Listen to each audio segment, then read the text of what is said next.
everyone, and welcome back to Mrs. Cog Hill Farm. Guess what today is?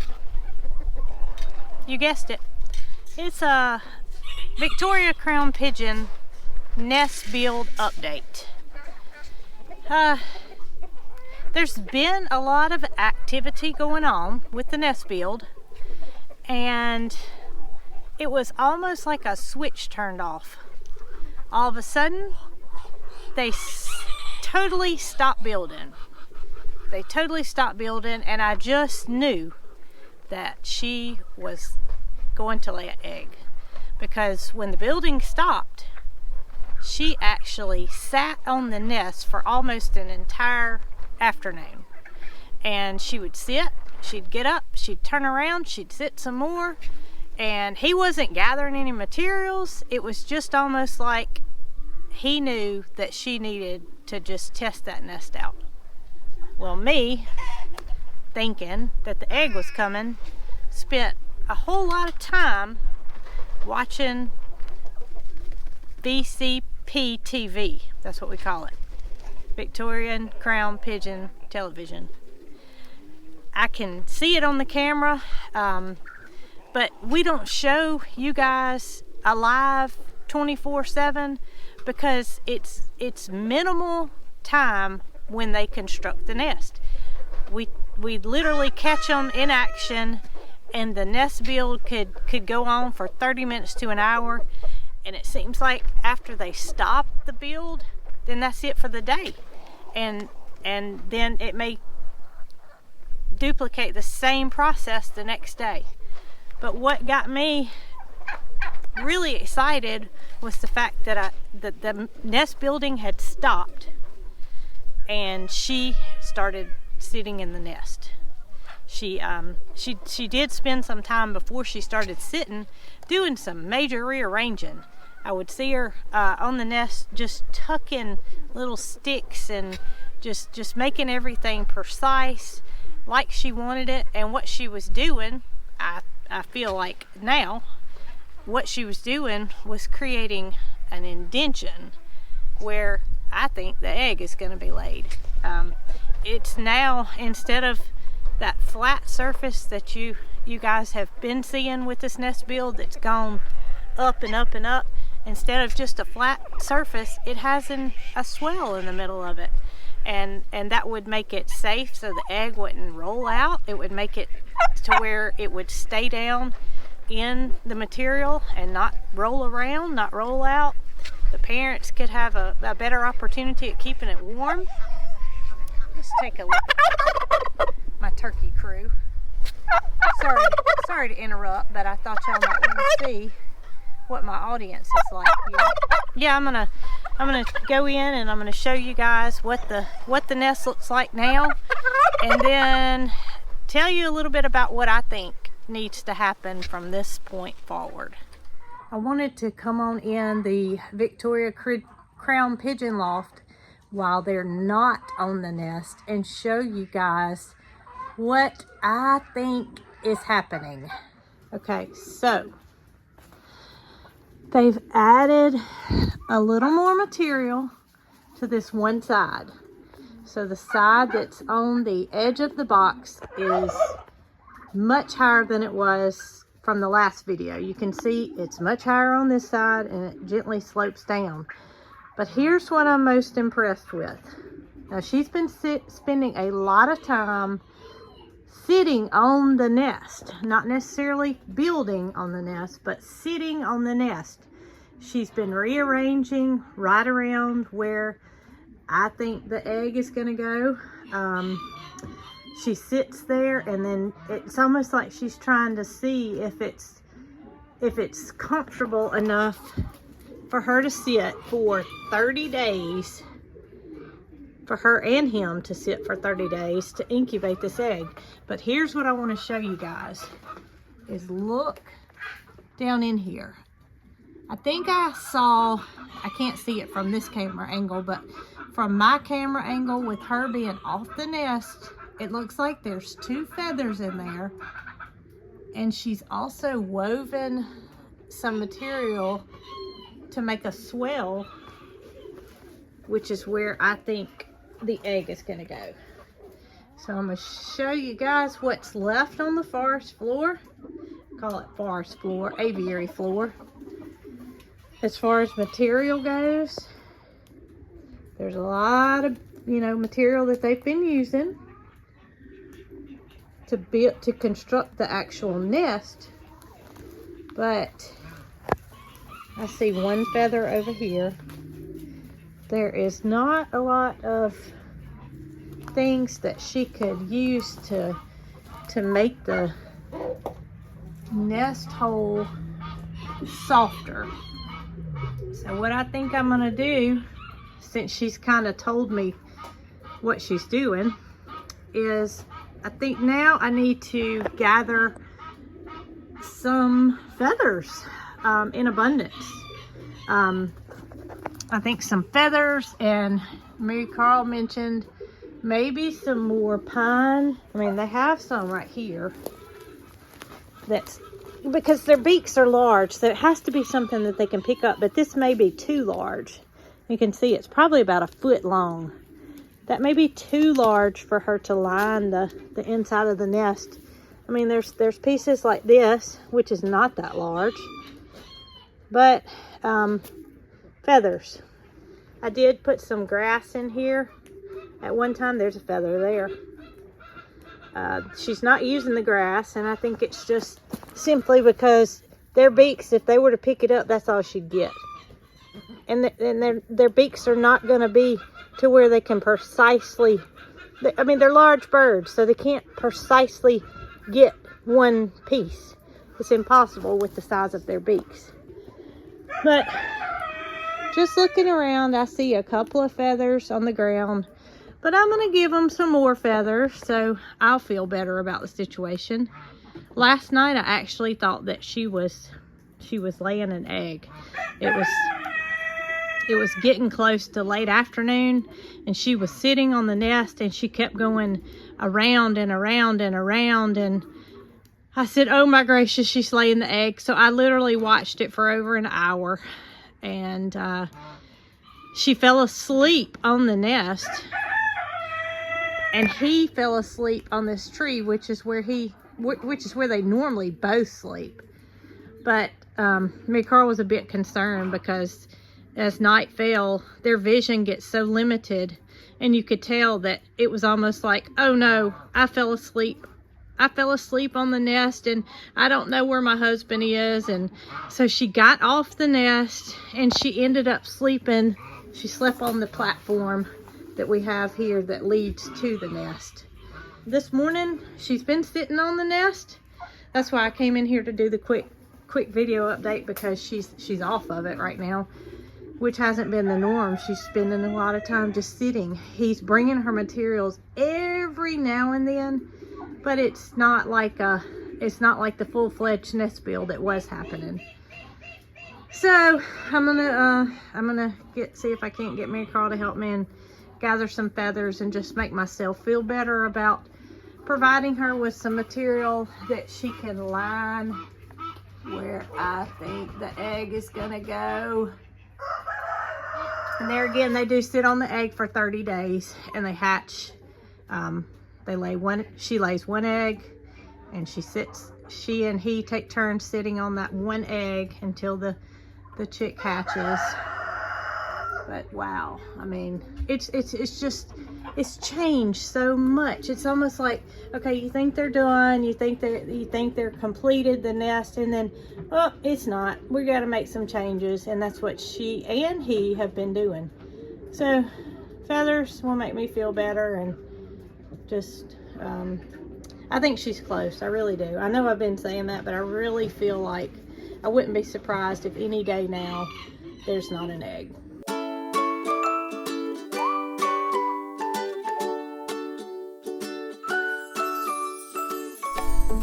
So I think Marycarl just came outside, and I have a feeling I know where she went.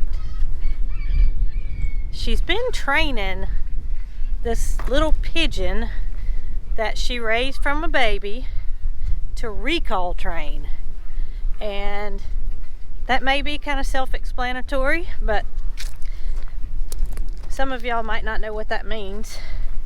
So what she's doing is she releases the pigeon and she'll run for a short distance, and she calls her, and in turn the pigeon flies to her. Marycarl usually rewards her with a treat. In this case, the pigeon Mellie's favorite treat happens to be peanuts. So we get tickled sometimes because there will be a peanut trail where they've fallen out of Marycarl's jacket or her pocket, and we always know where to find her from the peanut trail. But it looks like she was not where I thought she was. She hollered my name, and she's over at the pond dam. So I'm gonna go see what she's doing and see if she will help me gather some soft material for the Victoria Crown Pigeons egg bowl. Okay, here she is. She's across the dam with her pigeon. Mellie is what she calls her. I think her real name is Melrose, if I'm not mistaken. She's super proud of the training that she's done with this little pigeon, and I'm proud of her because it takes dedication to be able to train an animal to do what you want to, and you know, sometimes you're not successful, but she's stuck with it and she's been rewarded because this little pigeon loves her owner and wants to do the best she can to please Marycarl. So, Sunny, what you doing, girl? Sunny's gonna lead the way. Marycarl, what you got? All right. Will she fly to you? Yes, she will. You may call Sunshine? Yeah, call her. Come here, Sunny. Can you take my camera? Yeah. All right. So what you gonna do? I'm just gonna call her. You're just gonna call her. Sunny, I forgot to call. But look how quick that the pigeon flew as soon as Marycarl called her name. And she lands right in front of wherever Marycarl is to get her reward. Now come back this way. Come here, Sunny.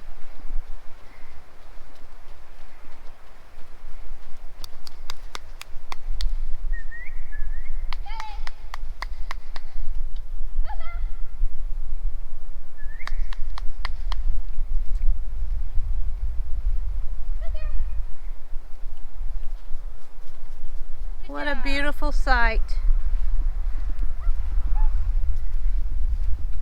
So I was telling everybody that I thought what you were doing is called recall training. Right. And she has excelled at recall training, hadn't she? Yes. Is her name Melrose? Her name is Mellie, and her name's Melrose, and I call her Mellie or Mel. How long have you been working with her? Ever since she was about 2 weeks old. She's about 2 months old now. So she's about 8 weeks old, and you've been training her since she was 2 weeks. Mm-hmm. She loves you, Marycarl. She loves you, and she wants to please you. And when she comes back when she recalls, I give her a little peanut. well, I was telling them about how sometimes I know where you are in the house because I'll see a little peanut trail. So you just take shelled peanuts, Mm-hmm. and you found out that that's her favorite treat. Yep. And she is a homing pigeon. A homing So pigeon. if she were to get lost, she would go back to the house.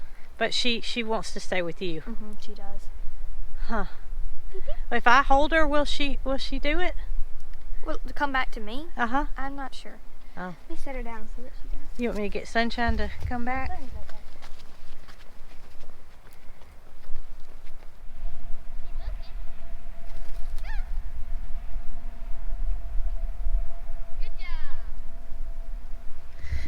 What's amazing to me is the age of this bird.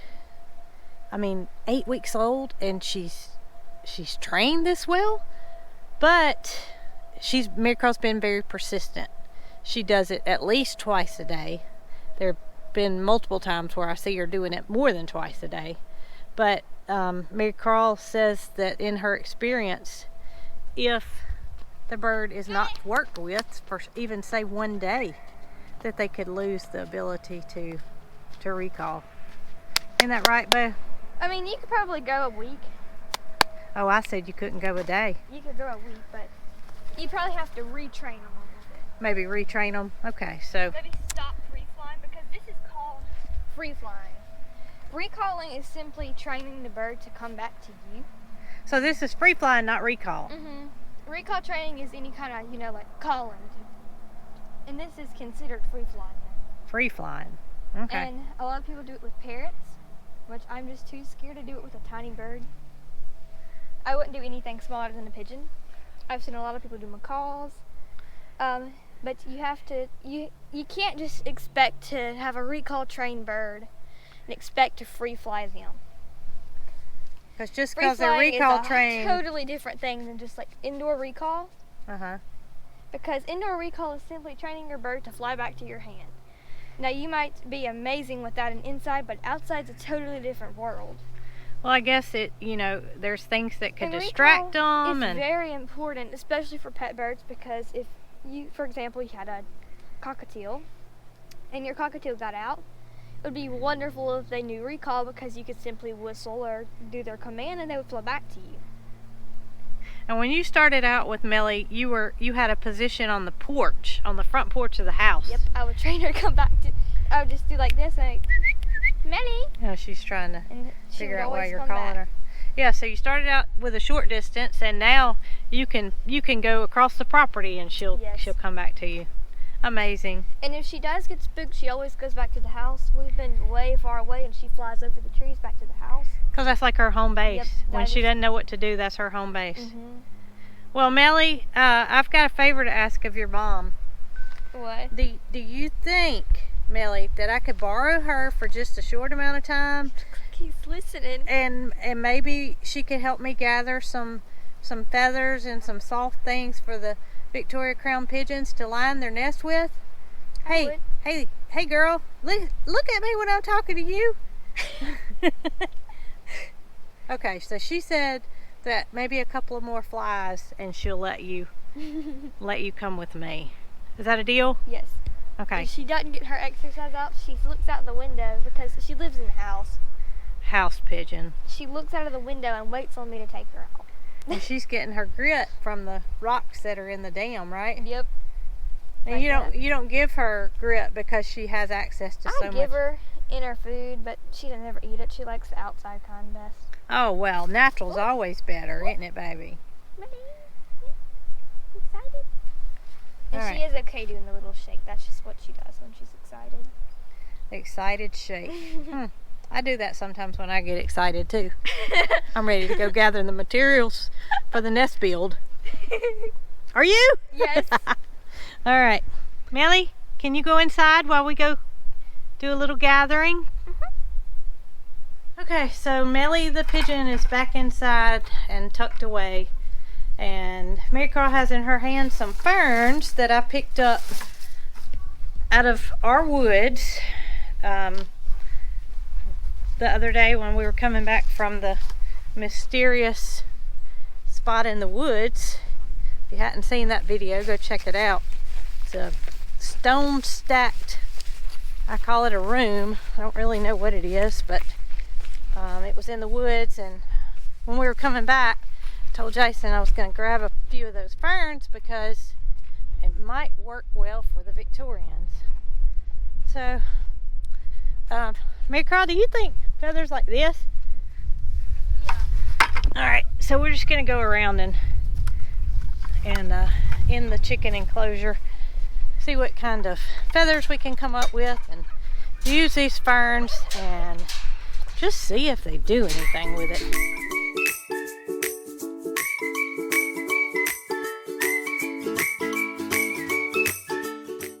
So I got a handful here. Marycarl's got a handful. Just gonna add them to the bucket.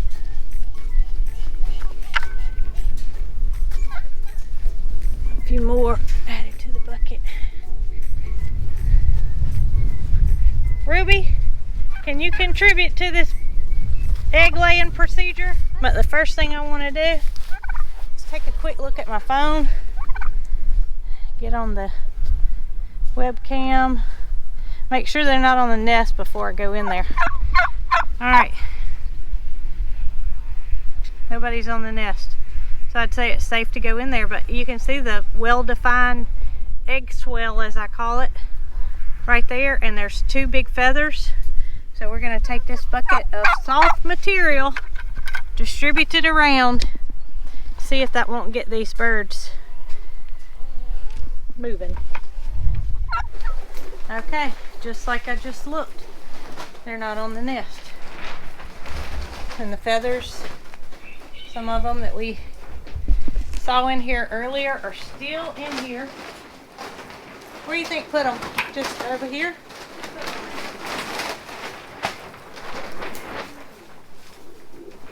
Well, there's a big feather right there.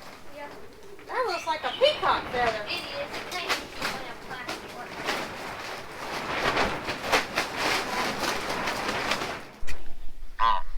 Alright, so all the material's in. Gonna give them 24 hours or so and see if this material may be just what they're looking for. I was kind of hoping to see some immediate activity, but I've got my turkeys along with my camera out looking at the live cam, and they have not started gathering materials yet. But what I did notice is that when I looked at the camera, as soon as I put it in there, put the materials in there, came out, looked at the camera, and it looked like they were actively investigating what we put in there. Because keep in mind, what these birds have to work with is what we provide them with. So we're doing the best we can. They have plenty of material to make the nest bigger.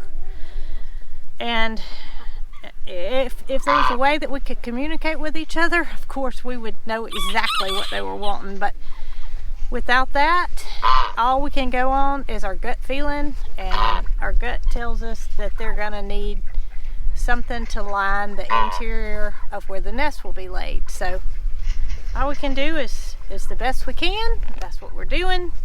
So hopefully this will be the answer to what we need. Marycarl does think that after the egg is laid, they will continue to work on the nest. She thinks it'll be an ongoing process. Even while they're sitting on the egg, she thinks that they will continue to add to the nest. So, I mean, I don't know if that's correct. I guess it's yet to be seen, but thank you for joining, and I hope you enjoyed this episode. I'll keep you updated. If there's an egg, I guarantee it'll be breaking news. It won't be waiting until the next Thursday.